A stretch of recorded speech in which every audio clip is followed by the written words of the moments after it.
Mendoza is the most underrated city I've ever been to. The wine, the people, the food, the vineyards, the history, the knowledge, the asado and everything in between. Welcome to another Gaz Right video. I'm currently sat in a vineyard. It's our final day and I just want to bestow some knowledge, some wisdom, some insight on how good Mendoza is, because I don't think people come away from Mendoza and say it is a bad place. However, I don't think people put it on the pedestal that it needs to be on. It has been absolutely sensational. So I'm just going to drop a little bit of knowledge, a little bit of wisdom, obviously on a little bit of the old Vino Blanco, delicious stuff. If you have any questions, bang it in the old comments, hit the subscribe button, and let's just get straight into it. Got a couple notes written down. So weather-wise, it is unbelievable. So you're in the middle of a desert. They have 300 days per year of pure sunshine.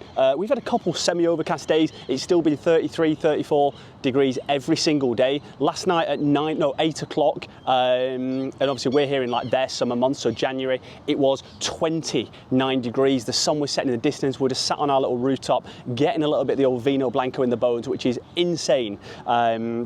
I guess value, best time of year to come. They said if you pick 1 month and you can pick it out the entire year, is March time, end of March. So their rainy seasons, February, start of March, big harvest, so loads of festivals, amazing weather. You have all the greenery, and there's obviously the harvest festival and lots of other things going on then on like Italian Square and Independence Square in the city centre. If you're coming for like a longer period of time to South America, I would come. We got here in January. January we were here. So January to April time, again, is absolutely banging. So I'd heavily advise on the weather. A couple of things I thought was interesting, because you're in a desert, you think, oh, they used to have a lot of people who were getting like breathing difficulties and problems. So what did they do, the Argentinians? They built a park, well, multiple parks around the entire city. And obviously when there are flash floods, lots of water, that comes to the bottom of the city. So the most, expensive, most affluent areas are the top of the city, because you're protected by the parks, the respiratory problems, and you're at the top, so you don't get the flash floods. So if you do want to stay in a nicer area, Fifth Avenue, top of town is the place to go. But again, the weather is absolutely delightful. 300 days of sunshine per year. We've got the polar opposite in the UK. Things you hate to see. So wine-wise, they're the 8th best region in the entire world, Mendoza, and they have the #1 winery vineyard in the entire world, Catena Zapata, which is absolutely phenomenal. We went there yesterday, and as you're driving up the driveway, it's like going up to like a Bond villain's lair. They have, vineyards the whole way down, like you're in Tuscany, like you're in that scene from Gladiator where he's running his hands over the corn, and then in the distance you have the Aztec temple, which is absolutely stunning. The tour is a little bit interesting. We did like the wine and music tour, which is like close your eyes, drink the wine. I nearly spat this wine out, red wine all over the table. But the wine there is phenomenal. Myself and Em, we're white wine, we're rosé drinkers. The red wine we've had here has not only been good in general, but specifically there, it was sensational. The flavors, the fullness of the body, everything about it, straight 10 out of 10. I actually gave one of the wines an 11 out of 10. So for me to give a red wine an 11 out of 10, that should tell you how good it is. In total, 1,500 wineries. The top 3, as I mentioned, Catena Zapata was definitely #1 by a country mile, but that's somewhere where you need to book, you need to do a tour, and it's a little bit more formal. If you want a more, just go, turn up, get a feel for it, just buy a few glasses of wine. Dominicana, where we are now, is absolutely phenomenal. We're just in the middle of the vineyard. There's no one around us. We're chilling. It's like £3.10 per glass of wine. Insane value, gorgeous setting, somewhere where you'd come and have like a wedding here. The other 2 I would go to is MEVI and Clos de Chacaras. Clos de Chacaras is on the south side of town, a little bit further to get to, and MEVI is very close to like 3 others that we went to, Bodegas López and a few others. Those were good. I wouldn't recommend them, but yeah, MEVI was sensational. The service, you're sat on like a little raised platter where you can get like food on like a kind of like a boardwalk type thing, and you're looking over the vineyards. Absolutely gorgeous setting. Let's get a little taste test on this. The Dominicana, it's just absolutely ruthless bit of kit.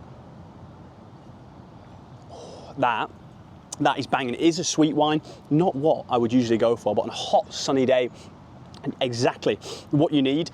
In terms of the history, again, I'm not going to go into too much detail on it, but there is so much history around not only Argentina, they talk about like the Spanish, the independence from the Spanish, when the Spanish took over, the Incas, and then obviously the Italians as well, World War I, World War II. There's so much to take in that we knew a little bit about, but do you know what I mean? When someone's taking, we did a walking tour, paid $10 each, you can pay $5. Or there's one French bloke on our tour who just said to the guy, oh, I've got no money, I'll take you for a coffee. And the guy's like, mate, I'm just taking you on a 2-hour tour, like, you've got to tip me. Obviously he didn't say that, but he's probably thinking it.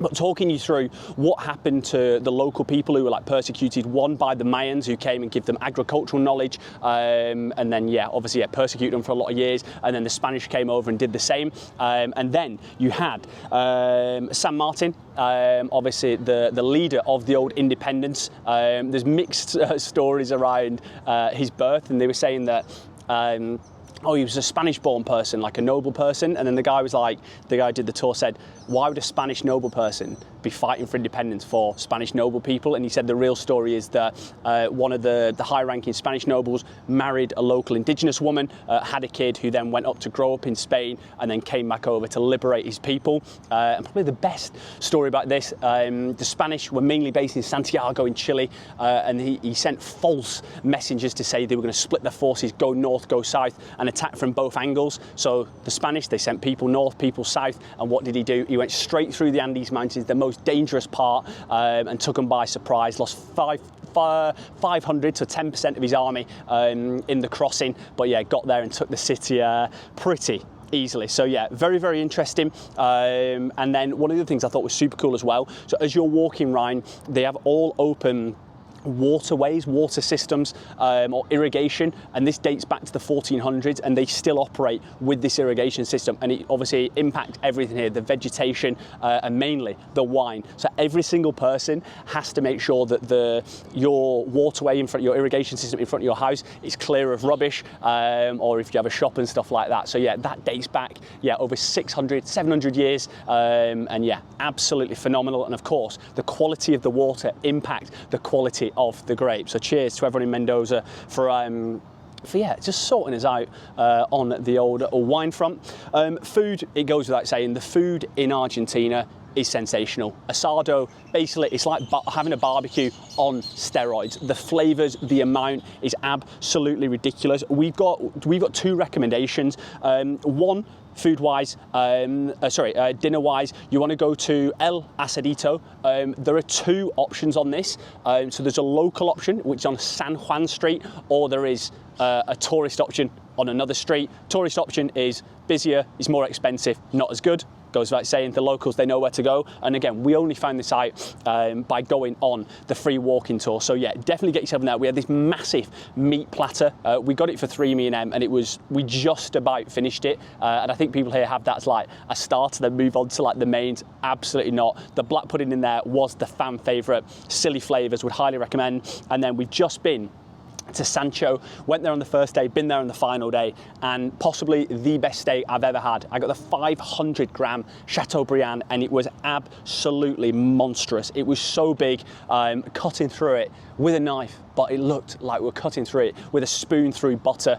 Silly flavors, absolutely banging. And that restaurant is a little bit more, I guess, like a more upmarket type feel. If you want something a little bit more local, a little bit more vibrant, I would go to El Asadito.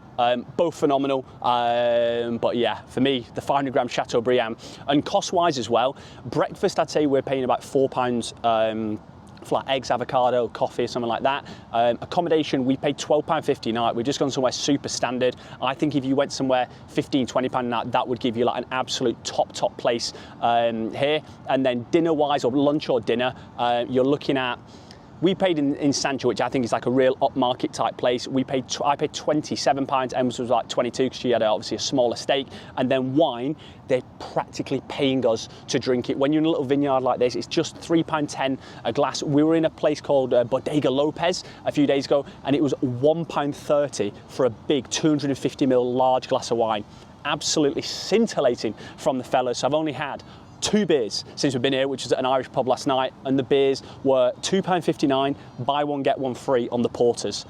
The Argentinians are slowly but surely moving their way up, not only in the South American rankings, but in my all-time world rankings. as well. And we'll finish off on that, is that the people here are super, super friendly, whether you're just turning up somewhere like a vineyard just to say, can we have a few glasses of wine? And they'll still talk you through it like a tasting, whether you're doing a walking tour. The guy was so informative, knowledgeable, but even stuck around at the end. We were asking him some questions around like best restaurants, best ice cream parlors, etc. So for me, the people phenomenal, the food amazing. Goes without saying, Mendoza, one of the best wine regions in the world. The wine is absolutely quality. So yeah, for me, I think everyone rates it, but I don't think they rate it highly enough. It's probably one of the most underrated places I've ever been in my entire life. Straight 10 out of 10. I would definitely come back here, and we could even extend our stay, but we've done 7 vineyards or wineries within 4 days, so we need a few days off, resting, recuperating up in the old mountains, getting some fitness in the bones. So yeah, we head to Patagonia tomorrow, so the Argentina content is going to be coming thick and fast. As always, questions down in the old comments. Hit the subscribe button, still en route to 3K subs. I'll see you tomorrow, babe. Remember, the chef, he's not cooking today, he's smashing the wine. Cheers now.